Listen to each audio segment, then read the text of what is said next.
तुमच्या स्वप्नातील क्षणांची सुरुवात नागपुरातील रामनगर येथे सीताराम भवन.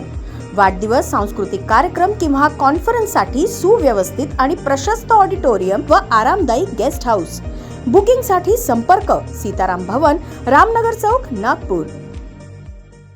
शादी की चमक हो या त्योहारों की रौनक, हर मौका बने खास जब साथ हो भरोसे का सोना.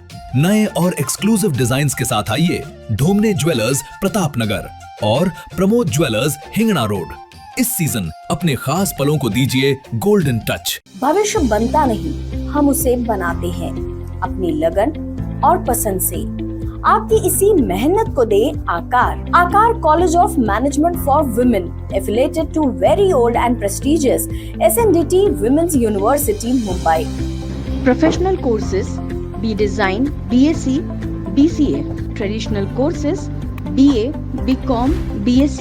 Fashion Design और Clinical Laboratory Science जैसी booming streams के साथ एडमिशन ओपन. आषाढ़ पूर्णिमा से अश्विन पूर्णिमा तक बुद्ध धम्म की पवित्र परंपरा, जब बौद्ध भिक्षु करते हैं विहारों में निवास, जहां होता है ध्यान, अध्ययन और विनयों का पालन. साथ ही होता है धम्म देसना और दान पारमिता का अनोखा संगम.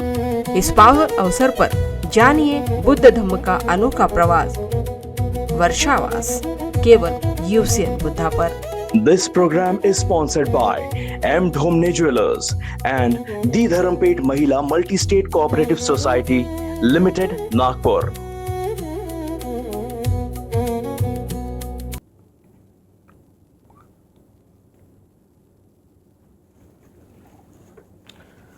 नमो तस्सा भगवतो अरहतो सम्मा सम्बुद्धस्सा. नमो तस्सा भगवतो अरहतो सम्मा सम्बुद्धस्सा. नमो तस्सा भगवतो अरहतो सम्मा सम्बुद्धस्सा.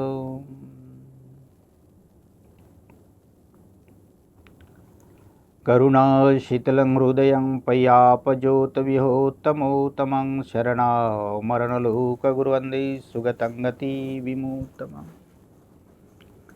तर यापूर्वी आपण भगवान बुद्धाने पंचवर्गीय भिक्षूंना ज्या 4 आर्य सत्याचा माध्यमाने जो उपदेश दिलेला आहे ते यापूर्वीच्या देशनेमध्ये थोडक्यामध्ये आपण पाहिलेलं आहे. तर भगवान बुद्धाचा हा एकमेव मार्ग आहे. एकायनो मयं भिक्खवे मग्गो सत्तानं विशुद्धिया. तर भिक्षू हा माझा एकमेव मार्ग आहे, ज्या मार्गाने प्राणी विशुद्धीच्या निर्वाणाच्या मार्गाला प्राप्त करू शकतात आणि जन्म आणि मृत्यूच्या भवचक्रातून मुक्त होऊ शकतात. तर भगवान बुद्धाने त्या पंचवर्गीय भिक्षूंना, पंचवर्गीय ब्राह्मणांना जो उपदेश दिला, त्या उपदेशानंतर ते भगवान बुद्धाला शरण आले. अनुपम आपण जे ज्ञान प्राप्त केलेलं आहे, तर अशा प्रकारे त्या अनुपम ज्ञानाचा त्यांनी स्वीकार केला. कशा प्रकारचं सर्वश्रेष्ठ ज्ञान आजपर्यंत आम्ही ऐकलेलं नाही किंवा कुठल्याही प्रकारे आम्ही त्याला ऐकलेलं नाही. आणि आज आपण जे ज्ञान सांगितलेलं आहे हे सर्वश्रेष्ठ ज्ञान आहे. नक्कीच या ज्ञानाने या दुःखातून मुक्ती होईल, संसार दुःखातून मुक्त होईल. अनेक जे दुःख या संसारामध्ये आहेत त्यामधून मुक्त होण्याचा मार्ग मिळू शकतो. आणि ते भगवान बुद्धाला शरण आले. भगवान बुद्धाने त्यांना ए भिक्खवे म्हटलं आणि ते भिक्खू संघामध्ये समाविष्ट झाले. पहिल्यांदा त्यांना त्या 5 भिक्षू मिळाले आणि त्या 5 भिक्षूंचा जो पहिला संघ झाला त्यामध्ये त्याच दिवशी वाराणसीचा श्रेष्ठ चा एक पुत्र धनाढ्य घराण्यातून त्याने गृहत्याग केला आणि अहम दुःखम करीत तो वाराणसीच्या शहरात फिरायला लागला. त्या ठिकाणी भगवान बुद्धांनी धम्मचक्र प्रवर्तन केलं. त्या धम्मचक्र प्रवर्तनाच्या ठिकाणी तो गेला तेव्हा भगवान बुद्धांनी ओळखलं की हा नक्कीच आपला शिष्य होईल. तो भटकत भटकत त्या ठिकाणी प्रथम भिक्षू संघ निर्माण झाला. त्या ठिकाणी गेल्यानंतर भगवान बुद्धांनी त्याला म्हटलं की मी ओळखलेला आहे, तू ज्या कारणामुळे गृहत्याग केलेला आहे, घर सोडून आलेला आहे, तेव्हा मी तुला हा मार्ग सांगतो आहे. नक्कीच या मार्गाने जर तू गेला तर या तुझ्या समग्र ज्या चिंता आहेत, तू ज्या कारणाने गृहत्याग केलेला आहे, त्या दुःखातून तुझी सुटका होईल. तर त्याला संसाराचा तिटकारा आला आणि त्या धनाढ्य तो श्रेष्ठीचा मुलगा, त्याच्या पायात सोन्याच्या चपला होत्या, सोनेरी कपडे त्याच्या अंगावर होते. त्याने त्या सगळ्यांचा त्याग केला. भगवान बुद्धाच्या धम्मदेशनानंतर त्यांनी डोक्याचं मुंडन करून भिक्षू होण्यासाठी त्यांनी भगवान बुद्धाला याचना केली. भगवान बुद्धाने त्याला आई भिक्खवे म्हणून दीक्षा दिली. तो देखील भगवान बुद्धाच्या संघामध्ये समाविष्ट झाला आणि प्रथम संघ जो निर्माण झाला त्यामध्ये येथचे जे मित्र होते त्यांनाही वाटलं की आपला मित्र जो आहे भिक्षू झालेला आहे तर हा मार्ग योग्य असला पाहिजे, म्हणून त्यांनी देखील गृहत्याग करून भिक्खू संघामध्ये समाविष्ट झाले आणि अशा एकूण 61 भिक्षू पहिल्या संघामध्ये निर्माण झाले. आणि तेव्हापासून या वर्षावासाची जी सुरुवात झाली, भगवान बुद्धांनी भिक्षूंना जो उपदेश दिलेला आहे, जो धम्मदेशना दिलेली आहे, तर या धम्मदेशनेचं श्रवण करणे, स्मरण करणे आणि जे त्यांच्या संपर्कात येतील त्यांना धम्माचा उपदेश करणे.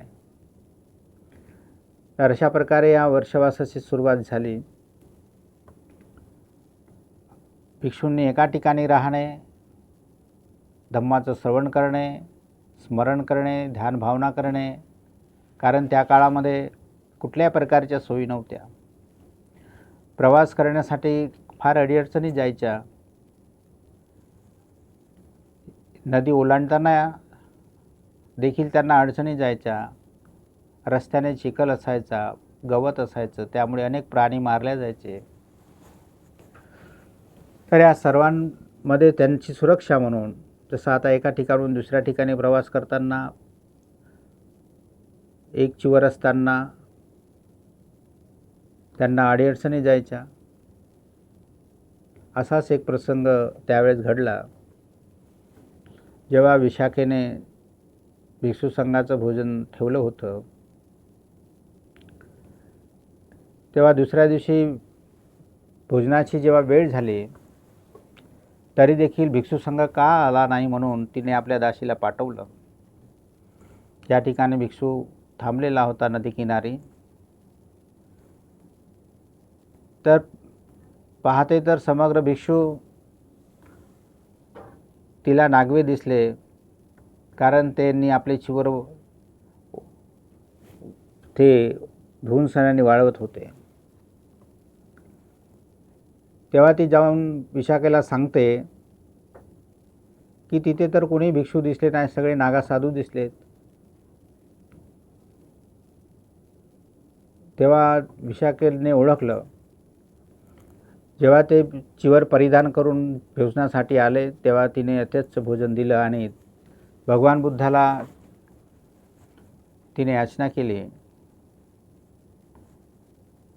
की भगवान भिक्षू संघाजवळ अतिरिक्त चिवर असले पाहिजे, एका चिवरापेक्षा अतिरिक्त चिवर असले पाहिजे.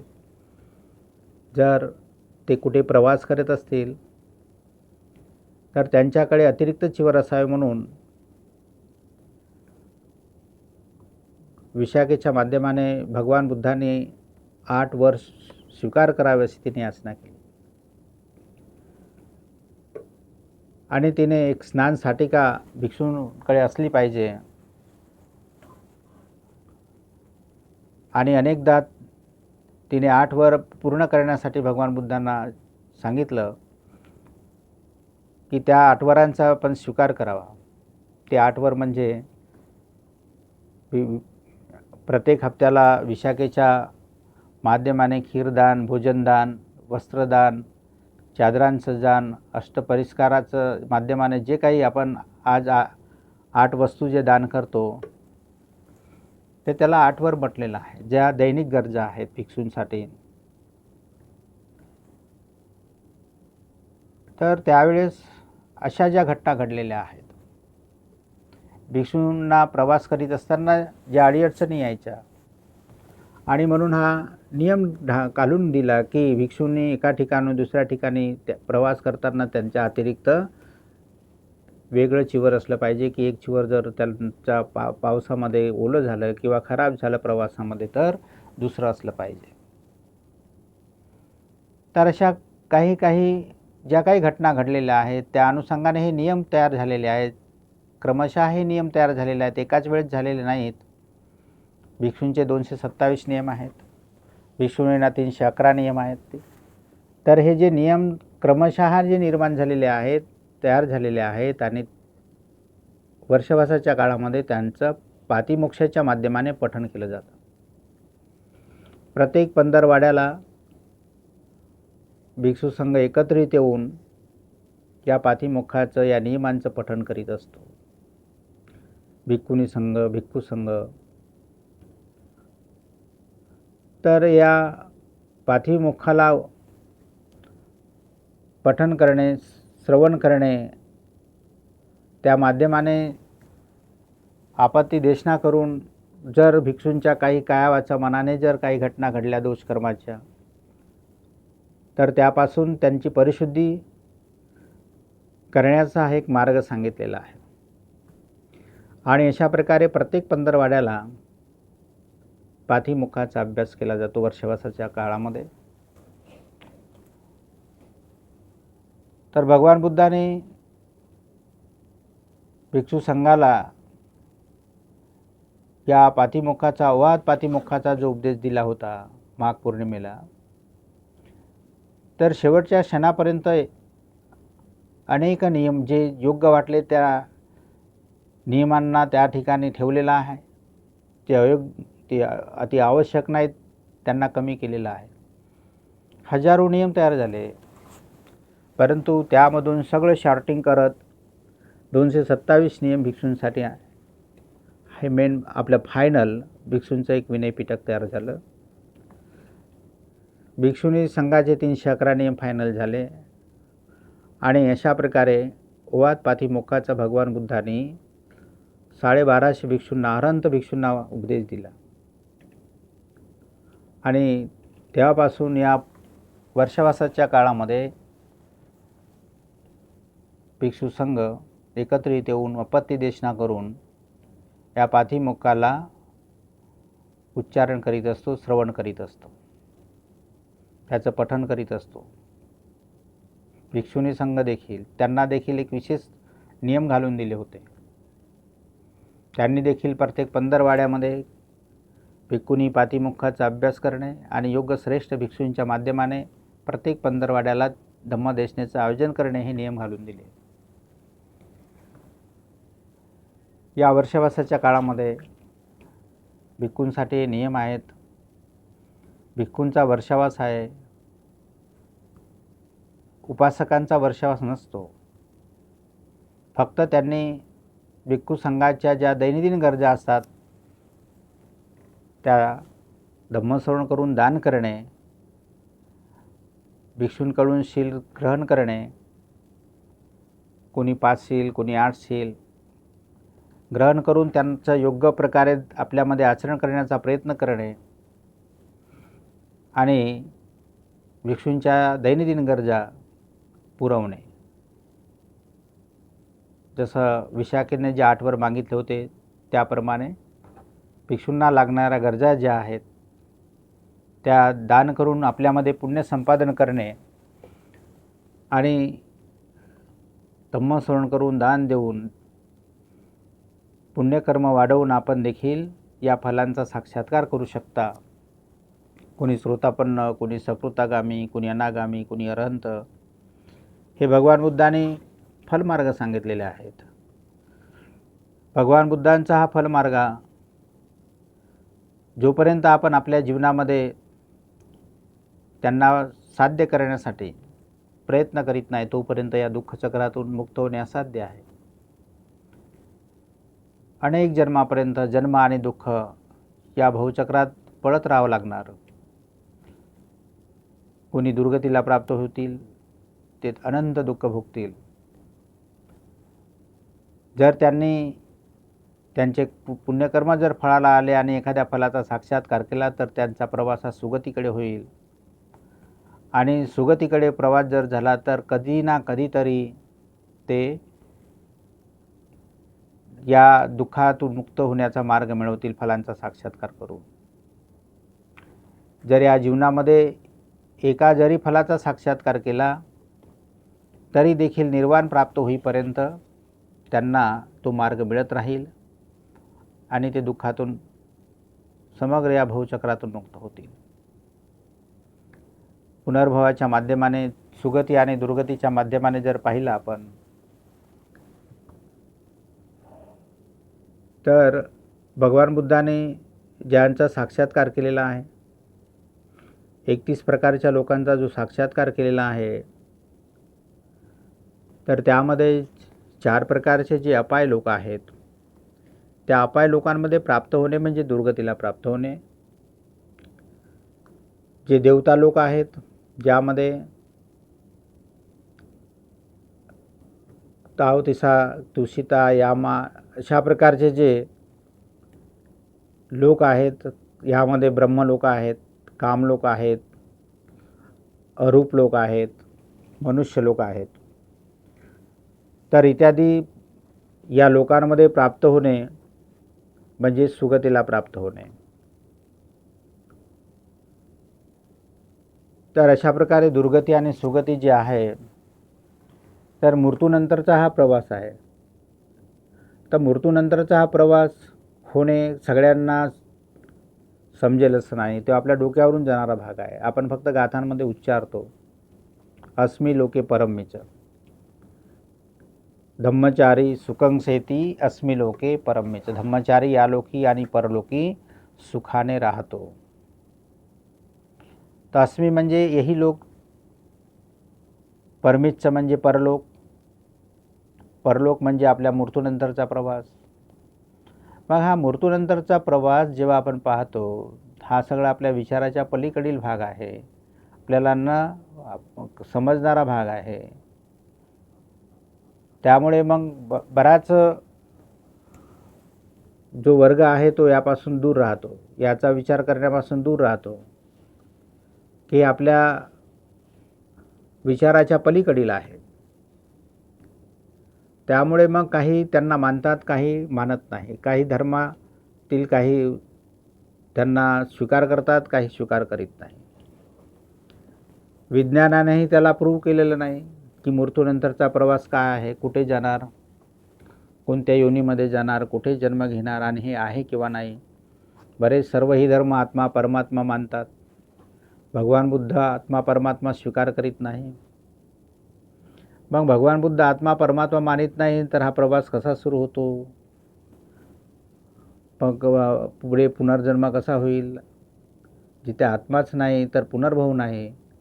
अशा प्रकारचा बऱ्याच लोकांमध्ये बौद्ध बुद्धा अनुयायांमध्ये विचार निर्माण होतो.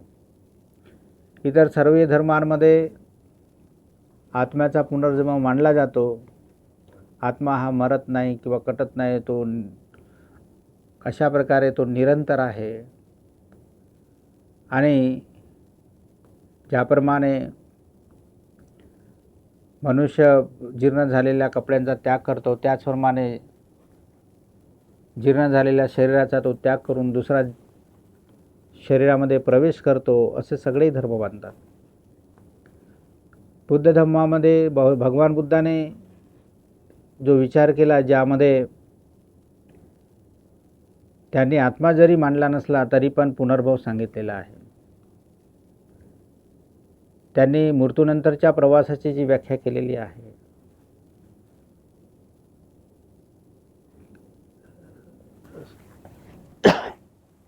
खंदानं भेदो मच्चुमरणं अंतर्धाम कडेवरच निखपो जीवितेंद्रिय उपच्छेदो इदम उच्चती मरणं. मग हा मृत्यू झाल्यानंतर ज्या जीवितेंद्रियाचा उपच्छेद होतो, जेव्हा या खंडांचा भेद होतो, हे जे शरीर आहे ज्या 5 खंडांनी बनलेलं आहे, त्यामध्ये नाम आणि रूप जे आहे, रूप हे ज्या पृथ्वी आप तेजवायूंनी बनलेलं आहे त्यामध्ये समाविष्ट होतं. जे नाम आहे वेदना संज्ञा संस्काराने विद्याने या 4 स्कंदांनी बनलेलं जे नाम आहे, तर हे मात्र नष्ट होत नाही जोपर्यंत निर्वाण प्राप्त होत नाही. याला दुसऱ्या स्वरूपाने रूपाला चालवण्यासाठी, कार्य करण्यासाठी जी एनर्जी म्हटलेलं आहे, जी चेतना म्हटलेली आहे, तर ही चेतना ज्या तृष्णा स्वरूपाने असणारे जे काही घटक आपल्यामध्ये अस्तित्वात आहेत, तर जोपर्यंत तृष्णा स्वरूपाने असणारे जे घटक आहेत तोपर्यंत त्यांच्या तृष्णानुसार, त्यांच्या कर्मानुसार त्यांचा पुढील प्रवास सुरू होतो.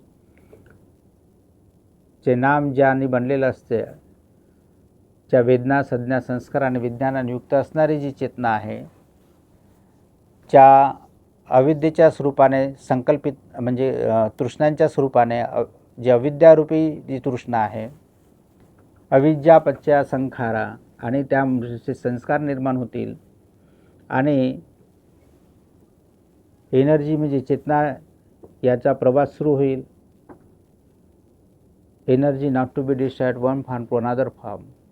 जोपर्यंत तृष्णा स्वरूपात असणारी जी एनर्जी आहे, जी चेतना आहे, तोपर्यंत हा प्रवास सुरू राहील. जोपर्यंत निर्वाण प्राप्त करणार नाही तोपर्यंत त्याचा समुच्छेद मृत्यू होणार नाही. आणि जोपर्यंत समुच्छेद मृत्यू होणार नाही तोपर्यंत जन्म आणि मृत्यूचं भवचक्र सुरू राहील. आणि समुच्छेद मृत्यू हा सर्वांचा होत नाही, केवळ अरहंत बुद्ध, सम्यक संबुद्ध जे अरहंत होतात, निर्वाणाला प्राप्त होतात, त्यांचाच होतो. बाकी सगळ्यांचा उपच्छेद मृत्यू होतो. 4 प्रकारचे त्यांनी मृत्यू सांगितले, त्यापैकी समुच्छेद मृत्यू आणि उपच्छेद मृत्यू. उपच्छेद मृत्यू होणे म्हणजे काही म्हणजे स्कंद शिल्लक राहून त्यांचा वारंवार जन्म आणि मृत्यू या भवचक्रामध्ये ते पळत राहणे. तर अशा प्रकारे हा प्रवास सुरू राहतो. तर आजच्या प्रसंगाने या ठिकाणी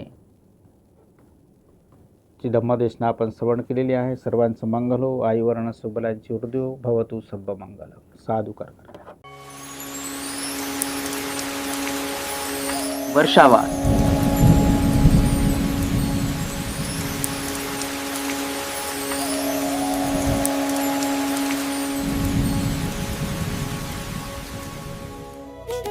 This program is sponsored by M. Dhomne Jewelers and the Dharampet Mahila Multi-State Cooperative Society Limited, Nagpur.